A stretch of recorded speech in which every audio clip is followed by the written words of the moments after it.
یہ ان بچوں کی وراثت اس کو دے دو. بھائی کیا ہو گیا؟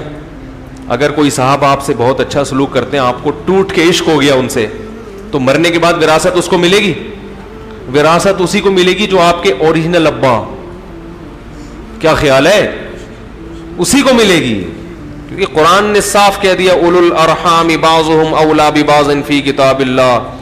دیکھیں صحابہ کرام جب ہجرت کر کے مدینہ آئے ہیں تو انصار نے ان کو گلے لگایا, اپنی جائیدادیں ان کو دے دیں. ایسی محبت اور مواخات کی مثال تاریخ میں نہیں ملتی جو انصار اور مہاجر صحابہ کے درمیان قائم ہوئی ہے.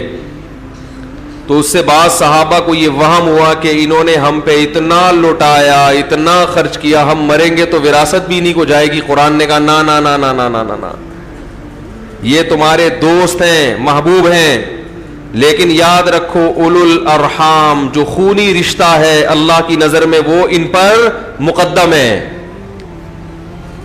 نہیں آ رہی بات؟ وہ خونی رشتہ جو مکہ میں تھے اس کو اللہ کیا کر رہا ہے؟ ان رشتوں پر مقدم. تو اسلام میں رشتوں کی بڑی اہمیت ہے. فرشتوں کے ہاں رشتے نہیں ہوتے. فرشتے نہ کسی کے ماموں, نہ چچا, نہ خالہ, نہ پھپھو, وہ دوست ہوتے ہیں. انسانوں میں دوستی ایک الگ چیز ہے اور رشتہ داری ایک, بولتے کیوں نہیں بھائی, الگ چیز ہے. غیر مسلموں کے ہاں دوستی کی بیس پر تعلق ہوتا ہے, رشتوں کی بیس پہ ختم ہوتا جا رہا ہے ان کے ہاں. تو میں یہ عرض کر رہا تھا کہ ابا کیسے ہی ہوں تو ابا کا انکار تھوڑی کرے گا کوئی. غیرت مند آدمی ہو گیا گا یار بغیر باپ کے کون ہوتا ہے. تو یاد رکھو ذرا سی بھی غیرت ہو, انسان کیسا مرضی نالائق ہو جائے, اپنے خدا اور اپنے رب کے وجود کا انکار نہیں کرتا. تو کیسے؟ افی اللہ شک فاطر السماوات والارض, وہ اللہ اس میں شک کروں جس نے آسمانوں اور زمین کو بنایا. کیمرسٹ کیا کہتے تھے کہ کوئی اللہ نہیں ہے, خود سے بنی ہے. کل کسی نے فیس بک پہ ایک بہت اچھا کلپ بھیجا, ایتھیس سے سوال کیا جا رہا ہے مختلف انگریزوں سے کہ تم اللہ کو مانتے ہو؟ کہتے ہیں نہیں مانتے. کیوں نہیں مانتے؟ ہمارے پاس کوئی دلیل نہیں ہے. تو انہوں نے ایک البم دکھائی جس میں تصویریں. اس نے اس انگریزوں سے سوال کیا کہ یہ تصویریں خود سے بن سکتی ہیں؟ یہ کتاب جس میں رنگ بھرے ہوئے ہیں اور تحریریں ہیں. اس نے کہا نہیں, اس کا کوئی رائٹر ہے. تو وہ ڈی این اے کی طرف آ گیا کہ دیکھو ڈی این اے جو ہے یہ بھی تو ایک کتاب ہے نا جس میں انسان کی تمام خصوصیات لکھی ہوئی ہوتی ہیں, یہ خود سے کیسے بن گئی؟ تو میرا ذہن اس طرف گیا, میں نے کہا اس کو اور آسان کر کے پیش کیا جا سکتا ہے کہ یہ مردہ تصویریں خود سے بن گئی اور یہ زندہ تصویر چلتی پھرتی دیکھتی, یعنی یہ جو کتاب کی تصویریں ہیں انسانوں کی جو پینٹر نے ہاتھ سے بنائی ہیں, ان کے بارے میں تو کہہ رہے ہو کہ یہ کلر اتفاق سے, بولتے کیوں نہیں, اتفاق سے نہیں جڑ سکتے. یہ کلر جو ایک جس کی کوئی حیثیت نہیں ہے وہ کروڑوں سال میں بھی اتفاق سے آنکھ ناک کان کی شکل میں تبدیل نہیں ہو سکتے. اور یہ تیری شکل آنکھ ناک کان یہ اتفاق سے وجود میں آ گئی, اور آنکھ بھی مصنوعی نہیں, دیکھتی آنکھ, سنتے کان, سونگتی ناک, بولتی زبان, سوچتا دماغ, یہ خود سے وجود میں آ گیا. بہت مشکل ہے بھائی سمجھانا, کیا کریں. بے جان تصویریں وہ کروڑوں سال بھی ارتقاء کے مراحل طے کر کے ایک آنکھ بھی نہیں بنی ہے بھائی. ارے بھائی ایک آنکھ بنی ہوئی ہو کسی کی, آپ کسی ایتھیس سے بولو کہ یہ کیسے بنی, وہ کہے گا کھربوں سال کلر کے ڈبے گھومتے رہے اور جا کے ایسا ہو گیا. وہ بھی نہیں مانے گا, آپ بھی نہیں مانو گے. تو آپ کو وہ کلر کے ڈبے جس نے ایک بے جان تصویر کو بنایا وہ تو کمبختوں خود نہیں بن سکتے. اور جس دماغ سے تو سوچ رہا ہے اس کی تصویر, دماغ کی بھی ایک تصویر ہوتی ہے, آنکھوں کی بھی تصویر ہے, پلکوں کی بھی تصویر ہے, ناک کان دل. قرآن میں کہا نا سورہ انفطار میں فسواکا, جس صورت میں چاہا تجھے ڈھال دیا. یہ تصویر اتفاق سے وجود میں آ رہی ہے, جو دیکھ بھی رہی ہے, چل بھی رہی ہے, بول بھی رہی ہے. مجھے تو لگ رہا ہے آپ لوگ ایک ہفتے کا جو ناغہ ہوا نا اس سے بڑا نقصان ہوا ہے, بہت نقصان ہوا ہے, اس سے بہت نقصان ہوا ہے. تو اس لیے میرے بھائی گناہگار ہونا الگ بات ہے, مگر اپنے خالق کا انکار کرنا یہ بہت بڑی بے غیرتی ہے, بہت بڑی. اکفرت بالذی خلقک من تراب, اللہ کا خطاب کا انداز دیکھو, کہہ رہے کیا تو انکار کر رہا ہے اس خدا کا جس نے تجھے مٹی سے بنایا. مٹی سے کوئی پتلا بنا ہوا ہو, کوئی سائنسدان کہے گا کروڑوں سال کے بعد یہ بت وجود میں آ گیا. ایک بت بھی دنیا میں بے جان ایسا نہیں ہے جو خود سے وجود میں آیا ہو. یہ چلتا پھرتا پتلا جو دیکھتا بھی ہے سنتا بھی ہے, یہ ارتقائی مراحل طے کر کے خود سے بن گیا. یہ کیسے ممکن ہے؟ تبھی تو قرآن کہہ رہا ہے آقا فرتا, تجھے کیا ہو گیا, کیا ہو گیا, تو ان سائنسدانوں کی باتوں میں آ رہا ہے. ہماری لمس یونیورسٹیوں میں یہی پڑھایا جا رہا ہے ارتقاء, اور پاگل ہیں. اسی نظریے کو پروفیسر پڑھا بھی رہا ہے اور طلبہ سن بھی رہے ہیں. کوئی ایک اعتراض نہیں کرتا کہ پروفیسر صاحب یہ کتاب جس میں یہ نظریہ لکھا ہوا ہے, یہ کتاب کے صفحات وجود میں نہیں آ سکتے, اور یہ پروفیسر صاحب تم اتفاق سے وجود میں آ کے اور یہ ہمیں یہ خود سے وجود میں آ گئے اور ہمیں یہ احمقانہ باتیں سکھا رہے ہو. اللہ نہیں چھوڑے گا, یاد رکھو, اللہ نہیں چھوڑے گا. اللہ سب سے پہلے اس قیامت میں سوال کس کے بارے میں کرے گا؟ فزکس اور کیمسٹری کی جو مساوات ہیں, جو ایکویشنز ہیں, ان کے بارے میں سوال نہیں کرے گا اللہ قیامت کے دن. سب سے پہلے کہے گا کہ جس نے پیدا کیا تھا اس کو مانتا ہے کہ نہیں مانتا. دیکھو والدین اپنے بچوں کو اعلیٰ تعلیم کے لیے بڑے اچھے اسکول میں داخل کراتے ہیں.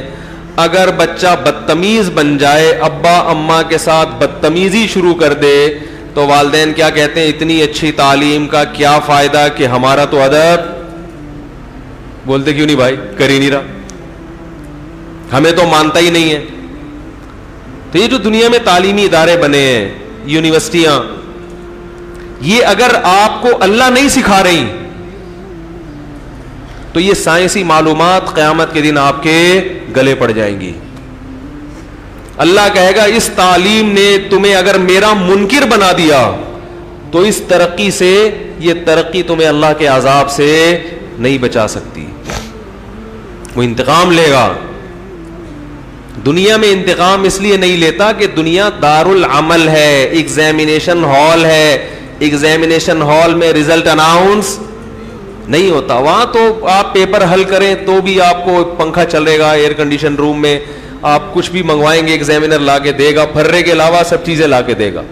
لیکن کراچی کے جو ایگزامینیشن ہال ہیں ان میں پھرے کے علاوہ کچھ بھی نہیں ملتا. حقیقت بتا رہا ہوں.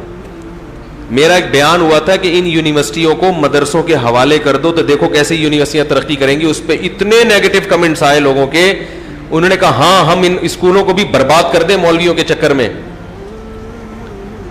اور جیسے مولویوں نے فرقہ پرستی پھیلائی ہوئی ہے, مولویوں نے آگ لگائی ہوئی ہے, نہ بات کرنے کی تمیز اور نہ چلنے کی تمیز, نہ بیٹھنے کی تمیز, تو ہم اپنی یونیورسٹی کو بھی خراب کر دیں. آپ لوگوں نے ان مولویوں کو دیکھا نہیں ہے جو مدرسوں سے فارغ ہوتے ہیں.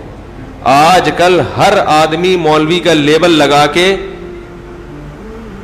کچھ بھی کہہ سکتا ہے. وہ مدارس میں آ کے دیکھو آپ کو پتا چلے گا, کیونکہ ہم نے دونوں ماحولوں کو, ہم نے یونیورسٹیوں کو بھی دیکھا ہے, کالج کو بھی دیکھا ہے اور مدرسوں کو بھی دیکھا ہے. تو یہ نرا دعویٰ نہیں ہے. یہ یونیورسٹیاں ذرا مدرسوں کے حوالے کرو, پھر دیکھو کیسے ترقی کریں گی. علماء نے دینی تعلیم دینی مدرسوں میں سکھائی. آپ کو پتا ہے کہ پاکستان اس وقت حفظ کے شعبے میں اگر آپ دیکھیں پوری دنیا میں اس سال سب سے زیادہ حفاظ کی تعداد پاکستان سے نکلی ہے. قرآن حفظ کرنا الحم سے لے کے والناس تک آسان کام نہیں ہے. مدارس اس ذمہ داری کو بخوبی نبھا رہے. بچے کو 2-3 سال میں اتنے حافظ, مجھے صحیح تعداد میرا خیال ہے 75,000 حفاظ. یہ پوری دنیا میں, پوری دنیا کا ورلڈ ریکارڈ ہے پاکستان میں مدارس کا. پاکستان میں 2 ہی ادارے ہیں جو صحیح چل رہے ہیں میری رائے کے مطابق, ایک فوج کا ادارہ اور ایک دینی مدارس. باقی حالات دیکھ لو آپ جا کے اداروں کے, سب کو پتہ ہی ہے کیا حالات. پی آئی اے کا ٹکٹ کراؤ ملتا ہی نہیں ہے. مجھے جمعے کی نماز کے لیے پہنچنا تھا, پی آئی اے کا ٹکٹ نہیں مل رہا. ایک صاحب پی آئی اے میں آ رہے, میں نے کہا تم نے کب؟ کہہ رہے میں تو کل کرایا. میں نے کہا ہم تو ایک ہفتے سے کرا رہے ہیں. انہوں نے کہا ٹکٹیں ہوتی ہیں, دیتے نہیں ہیں. ٹکٹیں ہوتی ہیں. ریلوے میں ایک کھڑکی ٹوٹ جائے نا, ابھی ایک صاحب تھے لاہور میں بتا رہے ریلوے میں کھڑکی ٹوٹ جائے تو 1 لاکھ روپے میں بنتی ہے. ہمارے گھر کی کھڑکی پہ 1000 روپے کا خرچہ آ جائے گا.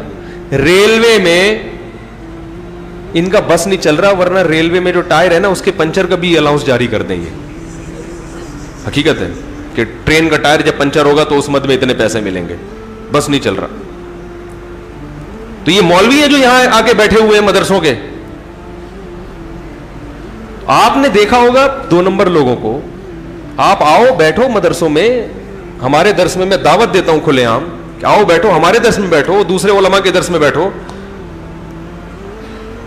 بات یہ ہے کہ جب انگریز نے ہندوستان پہ قبضہ کیا تو اس نے پورا نصاب چینج کر دیا, زبان چینج کر دی. پہلے زمانے میں دینی مدرسہ اور یونیورسٹی یہ الگ الگ چیزیں, بولو بھائی, نہیں تھی. ایک ہی یونیورسٹی, ایک ہی چھت کے نیچے دینی تعلیم بھی تھی, سائنسی علوم بھی تھے, فزکس کیمسٹری بھی پڑھائی جاتی تھی. 400 سال پہلے انگریز ہماری یونیورسٹیوں کی ڈگریوں پہ فخر کیا کرتے تھے. ہمارے مدارس تھے وہ. شام میں الزیتونہ تھی, مصر میں جامع ازہر تھی, بغداد میں الگ یونیورسٹیاں تھیں. زیادہ پرانی بات نہیں ہے, 400 سال پرانی بات ہے. محمد ابن موسیٰ الخوارزم جس کی 400 سال کتابیں پڑھائی گئی ہیں انگریزوں کے ہاں, وہ بھی ازبکستان کا تھا. سمجھ میں نہیں آ رہی میرا خیال ہے. یہ تو جب مسلمانوں کے ہاتھ سے حکومتیں ختم ہوئی تو وہ تمام علوم کا انگلش میں اور دوسری زبانوں میں ترجمہ ہوا. انگریزوں نے ہم پہ حکومت کی, ہم سے ہماری زبان چھین لی. سب سے پہلے اس نے سرکاری زبان انگلش, تو اب 99.9% مسلمانوں کو انگلش نہیں آتی. وہ دنیاوی تعلیم میں زیرو ہو گئے. امام غزالی اور البیرونی ایک ہی چھت کے نیچے پڑے ہیں. البیرونی سائنسدان بن کے نکلا, امام غزالی عالم بن کے نکلے. اس وقت مجبوراً علماء نے کہا کہ بھائی دنیاوی علوم تو کسی طرح محفوظ رہ جائیں گے, لیکن یہ دینی علوم بالکل ختم ہو جائیں گے. تو ان دینی علوم کی حفاظت کے لیے علماء نے مکمل فوکس کس کو کیا؟ دینی علوم کو. اس لیے مجبوراً یہ جو سائنسی علوم تھے ان سے رشتہ کیا ہو گیا؟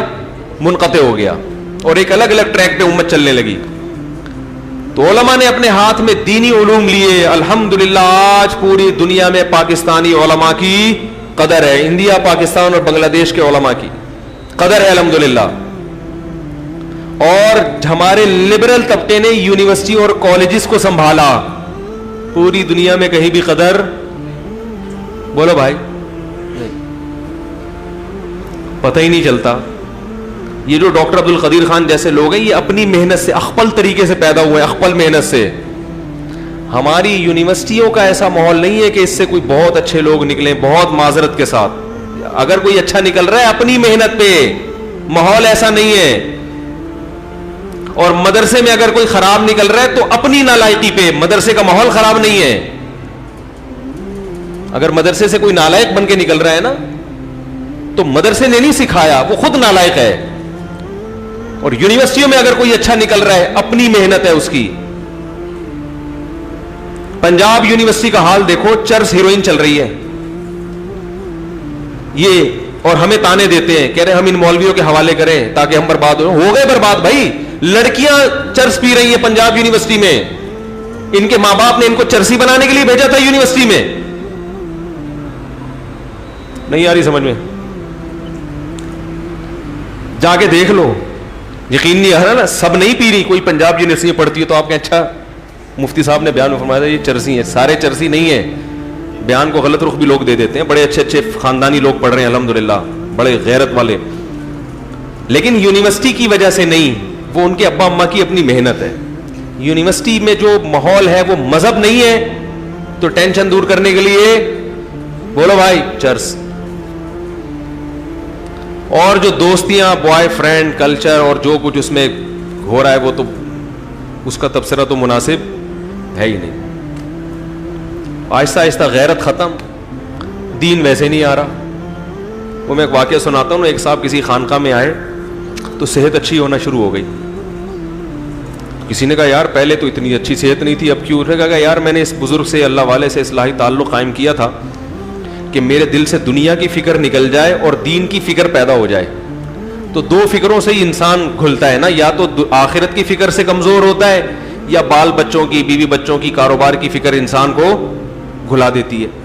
تو کہہ رہے یہ میری نالائقی کہ میں جب یہاں آیا تو دنیا کی فکر تو نکل گئی, آخرت کی پیدا ہوئی نہیں. یعنی دنیا کی فکر تو نکل گئی, بیوی بچوں کا تو کوئی ہوش ہی نہیں ہے. دنیا کی فکر تو چھوڑ دو, غلط ہے دین میں یہ تھوڑی ہے.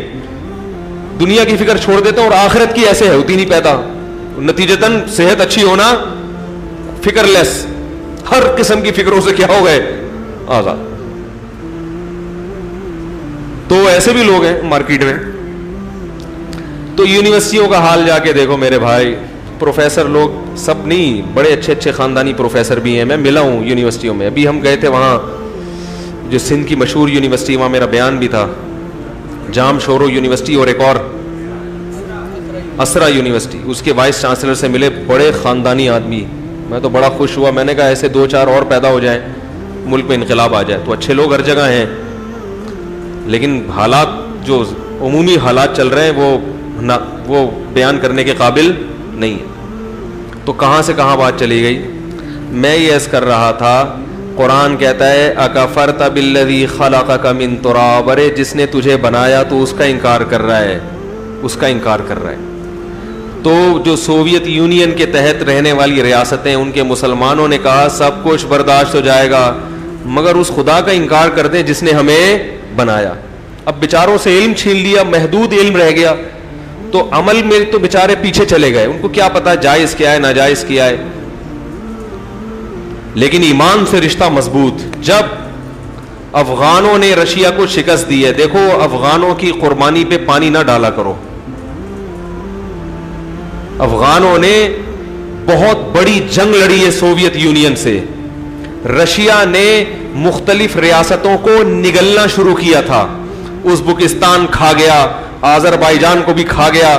وہاں کے مسلمان نہیں ٹھہر سکے اس کے سامنے. بہت طاقتور تھا, بہت ظلم کیا اس نے. اسی نیت سے آیا وہ افغانستان.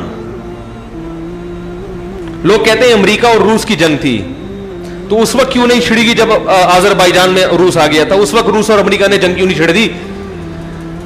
نہیں یار یہ سمجھ میں کیا کریں بھائی. جب ترکمانستان پہ روس نے قبضہ کیا تو اس وقت امریکہ نے جنگ کیوں نہیں چھیڑ دی؟ رشیا کے مقابلے میں کیوں نہیں آ گیا؟ ہوا یہ ہے کہ جب افغانستان آیا رشیا, اور اس نے افغانستان میں بھی مکمل تسلط قائم کیا, تو اس کو یہ خواب و خیال میں بھی نہیں تھا کہ مجھے یہاں سے واپس جانا پڑے گا, کیونکہ اس نے سوچا تھا میں اتنی بڑی بڑی ریاستوں کو ہڑپ کر گیا, اس کو بھی ہڑپ کر چکا ہوں. یا تو شروع میں ہو جاتا نا بھائی, شروع میں لڑ کے مجھے گھسنے ہی نہ دیتے, اب تو گھس کے ہر محکمے پہ قبضہ کر لیا میں نے. افغانوں نے الحمدللہ غلیلوں سے اور پتھروں سے لڑائی کا اور آغاز کیا. وہیں کے مدارس کے علماء طلبہ اور جو لوگ دین سے جڑے ہوئے تھے, افغان آرمی بھی کس سے مل گئی تھی؟ رشیا کے ساتھ. حکومت بھی اس سے مل گئی. ایسے موقع پہ اسباب کی دنیا میں لڑنا ممکن نہیں ہے, مگر افغانوں کی عظمت کو کروڑ مرتبہ سلام. 16 لاکھ سے زیادہ انسانوں کی قربانی دی اور روس کے تسلط کو برداشت نہیں کیا. اور وہ ہاتھی جو اپنے پنجے گاڑ چکا تھا, اس ہاتھی کسی کے اوپر پاؤں رکھ کے کھڑا ہو جائے نا تو منت سماجت کر کے تو اس کو ہٹایا جا سکتا ہے. ہم نے یہ منظر دیکھا ہے تھائی لینڈ کے جنگلات میں. ہاتھی جب سامنے آگے کھڑا ہوتا تھا نا تو وہاں ہوش ہوش کرنے پر پابندی تھی, ٹھیک ہے نا. جیسے بلی آ جائے نا ہش کر کے بھگاؤ, کتا ہے تو آپ ہوش ہوش کرو, ڈر جاتا ہے. ہاتھی جب غصے میں ہو اور سامنے آ جائے تو وہ ہوش ہوش سے یہ نہیں کہ چل یہاں سے بھاگ, وہ ایک سونڈ لہرائے گا اٹھا کے پھر. اس کا طریقہ ہوتا ہے امن شانتی کے ساتھ, تمیز سے. آپ ایسے کھڑے ہو جاؤ اور قومی ترانہ شروع کر دو. بہت, کیونکہ وہ تو ہاتھی ہے, اس کے لیے قدم آگے رکھنا آسان ہے, قدم اٹھانا مشکل ہے. اور آپ اس کے قدم کو ایسے اٹھاؤ ہاتھ سے پکڑ کے, وہ تو دوسرا قدم بھی رکھ دے گا. رشیا کو سفید ریچھ کہا جاتا تھا, سفید ریچھ. ظلم اور بربریت کی داستانیں قائم کی تھی افغانستان میں. اللہ افغانوں کو جزائے خیر دے, جنہوں نے اتنی قربانیاں دی ہیں, اتنی قربانیاں دی. کیچڑ لے کے ٹینکوں کے شیشوں کو بند کر دیا کرتے تھے. ایک ایک ٹینک جب گولے برساتا تھا 400 شہید ہوتے تھے, ایک پہنچنے میں کامیاب ہو جاتا تھا. نہ اسلحہ چلانا جانتے تھے, نہ کچھ بھی نہیں جانتے تھے. غلیلوں سے, ڈنڈوں سے وہ جانتے تھے. انہوں نے کہا کہ ہم خدا کے وجود کا انکار کرنے والا اس کو اپنے ملک میں برداشت نہیں کریں گے. یہ تو اللہ کا منکر ہے. میں یہاں پاکستان میں ایسے چرسیوں سے بھی ملا ہوں جو چرس پیتے ہیں, مگر وہ روس کے دور میں لڑے ہم. میں نے کہا یار تم تو چرس بھی پی رہے ہو, لڑ بھی رہے ہو, یہ کیا ہے بھائی؟ وہ ایک آدمی اس سینما گھر کی لائن میں کھڑا ہوا, کہہ رہا ٹکٹ دو. کیوں بھائی؟ کہہ رہے مجھے نماز کی دیر ہو رہی ہے, جلدی دو بھائی. بولے یار نماز کی دیر بھی ہو رہی ہے, فلم بھی دیکھ رہا ہے. تو میں نے کہا یہ چرس بھی چل رہی ہے اور تم بول رہے ہم نے ادھر اس وقت بھی پیتے تھے. کہہ رہے مورچے میں بیٹھ کے پیتا تھا اس وقت. میں نے کہا یار مورچے میں بیٹھ کے چرس بھی پی رہا ہے اور لڑ بھی رہا ہے. کہہ رہا ہے یار لڑ اس لیے رہے کہ ٹھیک ہے ہم اللہ کے نافرمان ہیں, مگر اس خدا کے وجود کا انکار کیا جا رہا ہو. وہی مثال ہے نا باپ والی, کہ بھائی باپ کی بات نہیں مانتے, مگر آپ کے باپ کا کوئی گریبان پکڑ کے کھڑا ہو جائے آپ کے سامنے, پھر تھوڑی آپ کہو گے یار میں ابا کی مانتا نہیں ہوں تو کوئی بات نہیں. بولو گے بھائی میں نہیں مانتا, میرا ابا اپنے ابا سے میرا تعلق. آپ کون ہوتے میرے باپ کا گریبان پکڑنے والے؟ تو غیرت کا مسئلہ ہے. تو اس افغانی نے مجھے کہا کہ ہم اپنے دین اور مذہب کے لیے گردن کٹا دے گا. اور اس وقت امریکہ نے ایک فلم بنائی تھی کمانڈو کے نام سے, یہ پتہ نہیں کس نام سے. میں نے وہ فلم, مجھے کسی نے ڈاکومنٹری دکھائی, اس پہ کلپ آ جائے گا, فلم میں دیکھتے ہیں. اس میں کوئی عورت نہیں تھی. وہ ایک پی کے فلم پہ میں نے تھوڑا سا تبصرہ کیا تھا, حالانکہ وہ بھی میں نے نہیں دیکھی. وہ بھی کسی نے مجھے شارٹ کلپ صرف اس کے ایمان افروز تقریر جو کی تھی نا اس کی دکھائی, تو اس پہ اتنا تماشا بن گیا تھا. تو امریکہ نے اس وقت فلم بنائی تھی, اس وقت اس فلم میں عورت نہیں تھی اس فلم میں کوئی. میں نے اس کی کلپ دیکھے ہیں, اس کا اردو ترجمہ بھی ہے. تو اس وقت وہ ایک امریکی جرنیل کو ڈاکومنٹری بنائی نا, جرنیل کو رشین نے پکڑ لیا کہ تم یہاں, وہ آیا تھا اپنے کسی فوجی کو چھڑانے یا کوئی صحافی کو چھڑانے کے لیے. تو اس وقت اس نے کہا کہ تم جس, امریکی کہہ رہا ہے رشین سے, کہ تم جس قوم سے لڑ رہے ہو وہ قوم سر کٹانا جانتی ہے, سر جھکانا کم. کیسے امریکہ ان کے فضائل بیان کر رہا تھا یار, دیکھو. میں نے کہا یار وہ تمام مولویوں کی تقریریں ایک طرف, یہ امریکہ کا بیان, ہائے ہائے ہائے. اور سورہ وہ فلم ان کے سینما گھروں میں دکھائی گئی کہ امریکی کمانڈر کہہ رہا ہے کہ تم جس قوم سے لڑ رہے ہو وہ قوم سر کٹانا جانتی ہے, سر جھکانا. آج یہ سارا کریڈٹ جو لبرل لوگ ہیں نا, جو جہاد کو نہیں مانتے, وہ سارا کریڈٹ کس کو دے دیتے ہیں؟ یہ تو امریکہ کی جنگ تھی, روس کی جنگ تھی, یہ تو یہ تھا. ٹھیک ہے امریکہ نے مدد کی ہے, مگر امریکہ نے جب دیکھا کہ یہ افغان کھڑے ہو گئے ہیں اور رشیا کے بس میں ان سے نمٹنا نہیں ہے, ہارے گا, پھر انہوں نے کہا چلو انگلی کٹا کے ہم بھی شہیدوں میں نام لکھا. کیونکہ رشیا سے تو سبھی خوار کھا رہے تھے نا, امریکہ بھی پریشان تھا رشیا سے, جس طرح وہ پھیلتا جا رہا تھا. پھر تو سب نے مدد کی ان کی, پاکستان نے بھی کی اور سعودیہ نے بھی کی, سارے ملک اکٹھے ہو گئے. اور لیکن وہ آخر میں ہوا ہے, اصل تو جنگ کس نے لڑی. اور دوسری بات, اگر کوئی مدد کر بھی رہا تھا تو جان کون پیش کر رہا تھا؟ بھائی میرا کوئی دشمن ہو, آپ میرے دشمن سے لڑ رہے ہو, اسلحہ میں دے رہا ہوں, لیکن جان پہ کون کھیل رہا ہے؟ اسلحہ دینے والے کی قربانی نہیں ہوتی, قربانی اس کی ہوتی ہے جو اسلحہ لے کے سامنے لڑ رہا ہوتا ہے. تو اس لیے افغانوں کی قربانی تھی جنہوں نے رشیا کے ٹکڑے کیے اور پھر اس کے پاؤں کو اکھاڑ کے جو پھینکا ہے. اگر یہ جنیوا معاہدہ نہ ہوتا تو افغانستان رشین آرمی کا قبرستان بنتا. ہم ازبکستان نہ جاتے, ہم رشین کے ہول سیل کے حساب سے قبریں دیکھنے کے لیے کہاں جاتے؟ افغانستان. امریکہ بڑا سمجھدار تھا, اسی لیے اس نے افغانستان میں وہ طریقہ اختیار نہیں کیا جو کس نے کیا, اس نے آ کے الیکشن کروا کے پٹھانوں کی حکومت ہی بنائی. ٹھیک ہے, جو مرضی سیاست کی اس نے, لیکن اس نے کہا پنگے بازی, ٹھیک ہے نا, ڈائریکٹ اس طرح سے پنگے بازی صحت کے لیے نقصان دہ. ابھی وہاں دینی مدارس بھی, اگرچہ حکومت امریکہ کی ہے اور لڑائی ہو رہی ہے وہاں پہ, حالات ابھی بھی کنٹرول میں نہیں ہے, لیکن وہ بدحالی نہیں ہے جو رشیا کے دور میں تھی. مدارس ہیں, مساجد ہیں, نمازیں ہو رہی ہیں. رشیا نے آ کے سب ختم کر دیا تھا, تو ایسی اس کو چپت لگی پھر رشیا کو کہ وہ دنیا نے عبرت حاصل کی کہ بھائی ان کے مذہب کو مت چھیڑو. سمجھ میں آ رہی ہے بات, کچھ بھی کرو ان کے مذہب کو. ابھی اب امریکہ ہے مگر مذہب کو نہیں چھیڑا, اسلامک یونیورسٹیاں بھی ہیں اور اماموں کی تنخواہیں بھی ہیں اور عدالتوں میں شریعت بھی نافذ ہے, علماء بیٹھے ہوئے ہیں عدالتوں میں. لیکن بہرحال ایسے حالات نہیں ہے جیسے پہلے ہوا کرتے تھے افغانستان کے, اور چل رہا ہے ابھی بھی سلسلہ. تسلط ابھی بھی قائم نہیں ہوا, معاہدے ہو رہے ہیں, دونوں کے بیٹھ کے میز پہ بیٹھتے ہیں اور بغیر کسی نتیجے کے. طالبان کا ایک ہی دعویٰ ہے کہ پہلے فوج لے کے جاؤ, وہ کہیں جی لے کے ہی جانا ہے تو پھر مذاکرات کس بات کی کرنے بھائی. وہ کہہ رہے ہیں نہیں بیٹھ کے مذاکرات. تو یہ چل رہا ہے, دعا کریں کوئی خیر کی صورت نکلے, افغانستان میں امن قائم ہو. تو بات کو میں ختم کرتا ہوں.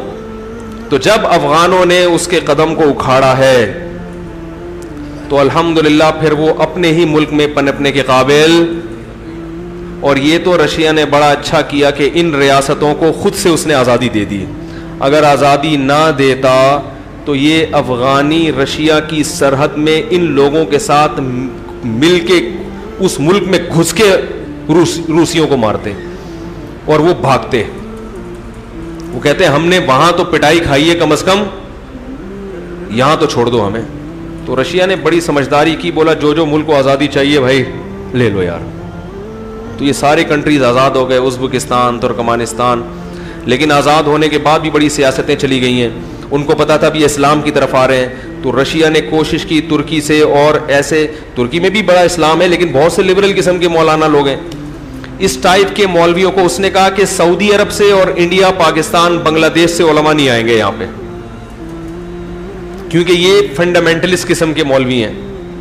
یہ کیا ہیں؟ بنیاد پرست. ہمارے ساتھ ایک عالم تھے, انہوں نے مجھ سے پوچھا چکن کھاتے ہو, مرغا کھاتے ہو؟ میں نے کہا. کہہ رہے ہیں بنیاد پرست مرغا یا وہ مرغا جس کا کوئی مذہب ہی نہیں ہے. میں نے کہا کیا مطلب؟ کہہ رہے ہیں جو فنڈامنٹلسٹ ہے نا, بنیاد پرست مرغا, یہ وہ مرغا ہے جو صبح صبح اذان دیتا ہے, دیسی مرغا. اور جو مرغے آج کل کھائے جا رہے ہیں ان کے نہ باپ کا پتا نہ ماں کا پتا. جو فارمی مرغی ہے, جو جس کا یہ نہیں پتا کہ یہ مرغا ہے کہ مرغی ہے. تو مجھے کہنے لگا بیٹا جب بھی کھاؤ وہ مرغا کھاؤ جو کیا دیتا ہے, اس کے جو ہے نا گوشت کے اثرات باڈی میں جائیں گے, غیرت پیدا ہوگی. وہ مرغا جو اذان ہی نہیں دیتا. یہ فارمی مرغی کو بھی دیکھا اذان دیتے ہوئے, فارمی مرغے کو. پنجاب میں اس کو مرغا کہتے ہیں, ہم لوگ مرغی کہتے ہیں, حالانکہ نہ یہ مرغا ہے نہ یہ پتہ نہیں کیا ہے. اور یہ جو دیسی مرغے ان کی نسلیں ہوتی ہیں, ہے بھائی, نسلیں ہوتی ہیں ان کی. تو مجھے بڑی زبردست بات لگی ان کی. مرغی کھا لے, کوئی بری چیز نہیں ہے, لیکن دیسی کی بات بہرحال حدیث میں آتا ہے لا تسبوا الدیک, مرغے کو برا مت کہو, فإنه یؤذن للصلاۃ, یہ نماز کے لیے جگاتا ہے.